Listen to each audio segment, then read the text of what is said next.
विषादग्रस्त अर्जुन के चित्त की दशा हमने देखी। वह विषाद होने से व्यक्ति भाव से यानी आत्म भाव से दूर हो जाता है, स्वभाव से वियोग होता है। तो गीता का प्रथम अध्याय को अर्जुन विषाद योग कहा गया है। वह कैसे? विषाद का योग से क्या संबंध, या गीता में योग शब्द किस अर्थ में प्रयुक्त किया गया है? विषाद योग के बहुत अर्थ हैं, और योग के ऐसे भी अर्थ हैं जो साधारणतः योग से हमारी जो धारणा है उसके ठीक विपरीत है। यह ठीक ही सवाल है कि विषाद कैसे योग हो सकता है, आनंद योग हो सकता है, विषाद कैसे योग हो सकता है। लेकिन विषाद इसलिए योग हो सकता है कि वह आनंद का ही शीर्षासन करता हुआ रूप है। वह आनंद का ही सिर के बल खड़ा है। आप अपने पैर के बल खड़े हो तो भी आदमी है, और सिर के बल खड़े हो तो भी आदमी ही है। जिसको हम स्वभाव से विपरीत जान कहते हैं, वह भी स्वभाव का उल्टा खड़ा हो जाना है, इन्वर्शन है। जिसको हम विक्षिप्तता कहते हैं, वह भी स्वभाव का विकृत हो जाना है, परवर्शन है। लेकिन है स्वभाव ही। सोने में मिट्टी मिल जाए तो अशुद्ध सोना ही कहना पड़ता है। अशुद्ध है इसलिए पूछा जा सकता है, जो अशुद्ध है उसे सोना क्यों कह रहा है, लेकिन सोना ही कहना पड़ता है। अशुद्ध होकर भी सोना है, और इसलिए भी सोना कहना पड़ता है कि अशुद्धि जल सकती है और सोना वापस सोना हो सकता है। विषाद योग इसलिए कह रहे हैं कि विषाद है, विषाद जल सकता है, योग बच सकता है। आनंद की यात्रा हो सकती है, कोई भी इतने विषाद को उपलब्ध नहीं हो पाया कि स्वरूप को वापस ना लौट सके। विषाद की गहरी से गहरी अवस्था में भी स्वरूप तक लौटने की पगडंडी शेष है। उस पगडंडी के स्मरण के लिए ही योग कह रहे हैं। और वह जो विषाद है वह भी इसलिए हो रहा है। विषाद क्यों हो रहा है? एक पत्थर को विषाद नहीं होता इसलिए कि उसे आनंद भी नहीं हो सकता। विषाद हो इसलिए रहा है कि वह भी एक गहरे अर्थ में आनंद का स्मरण है, इसलिए विषाद हो रहा है। वह भी इस बात का स्मरण है, गहरे में चेतना में कहीं जान रही है कि मैं जो हो सकता हूं वह नहीं हो पा रहा हूं, जो मैं पा सकता हूं वह मैं नहीं पा रहा हूं, जो संभव है वह संभव नहीं हो पा रहा है, इसलिए विषाद हो रहा है। इसलिए जितना ही प्रतिभाशाली व्यक्ति होगा उतने ही गहरे विषाद में उतरेगा। सिर्फ जड़ बुद्धि विषाद को उपलब्ध नहीं होते हैं, क्योंकि जड़ बुद्धि को तुलना का उपाय भी नहीं होता।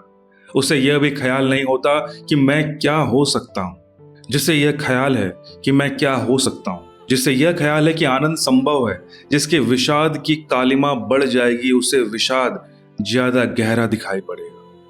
जिसे सुबह का पता है उसे रात के अंधकार में बहुत अंधकार दिखाई पड़ेगा।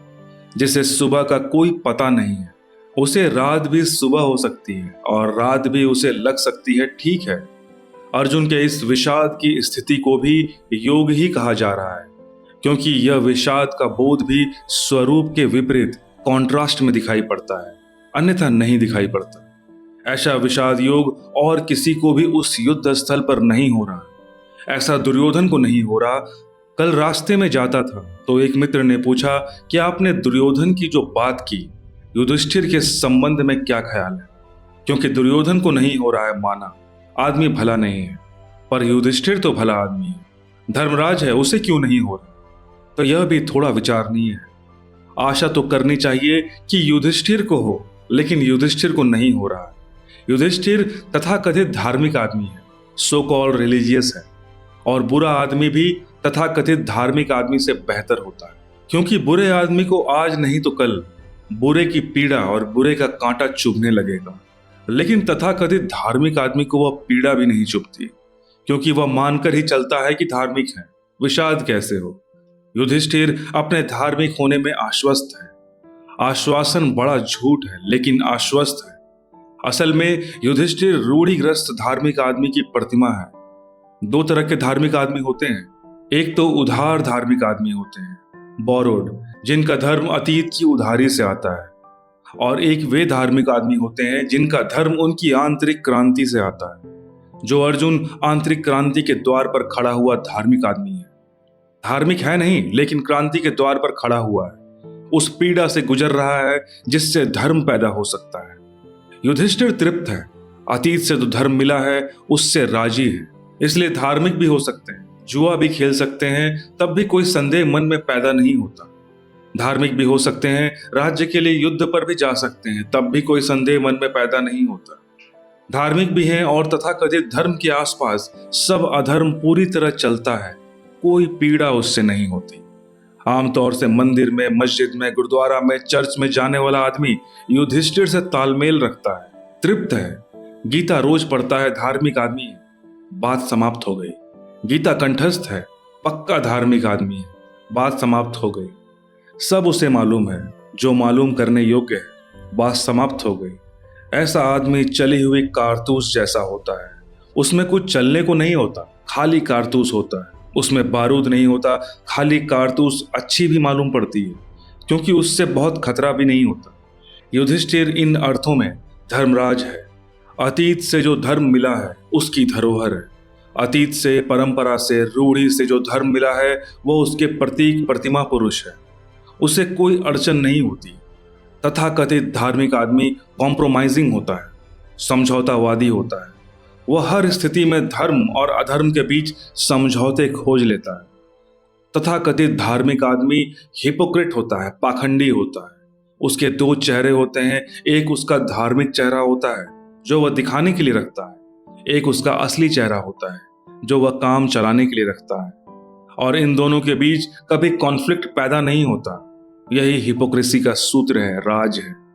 इनके बीच कभी द्वंद्व पैदा नहीं होता, कभी उसे ऐसा नहीं लगता कि मैं दो हूं। वह बड़ा लिक्विड होता है, बड़ा तरल होता है। वह इधर से उधर बड़ी आसानी से हो जाता है, उसे कोई अड़चन नहीं आती। वह अभिनेता की तरह पात्र अभिनय बदल लेता है, उसे अड़चन नहीं होती। कल वह राम बना था, आज उसे रावण बना दे, उसे कोई अड़चन नहीं आती। वह रावण की वेशभूषा पहनकर खड़ा हो जाता है, रावण की भाषा बोलने लगता है। यह जो तथाकथित धार्मिक आदमी है, यह अधार्मिक से भी बदतर है, ऐसा मैं कहता हूं। ऐसा इसलिए कहता हूं कि अधार्मिक अपनी पीड़ा को ज्यादा दिन नहीं झेल सकेगा। आज नहीं कल कांटा चुभेगा। लेकिन जो आदमी समझौते कर लिया है, वह पीड़ा को अनंत काल तक झेल सकता है। इसलिए युधिष्ठिर को पीड़ा नहीं आती। युधिष्ठिर बिल्कुल राजी है।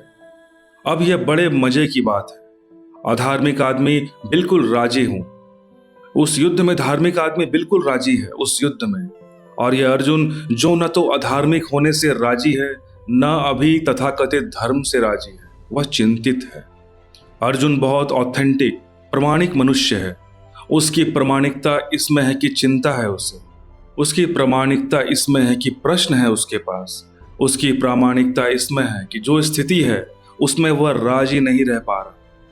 यही बेचैनी है उसकी, यही उसकी पीड़ा उसका विकास बनती है। विषाद योग इसलिए कहा गया है कि अर्जुन विषाद को उपलब्ध हुआ। धन्य है वे जो विषाद को उपलब्ध हो जाएं, क्योंकि जो भी उपलब्ध होंगे उन्हें मार्ग खोजना पड़ता है। अभागे हैं वे जिनको विषाद भी नहीं मिला, उनको आनंद तो कभी मिलेगा ही नहीं। धन्य है वे जो विरह को उपलब्ध हो जाएं, क्योंकि विरह मिलन की आकांक्षा है। इसलिए विरह भी योग है, मिलन की आकांक्षा है। वह मिलन के लिए खोजता हुआ मार्ग है। योग तो मिलन ही है, लेकिन विरह की योग है, इसलिए विरह भी मिलन है। पुकार और प्यास, विषाद भी योग है। योग तो आनंद ही है, लेकिन विषाद भी योग है, क्योंकि विषाद आनंद के लिए जन्मने की प्रक्रिया है। इसलिए विषाद योग कहा है।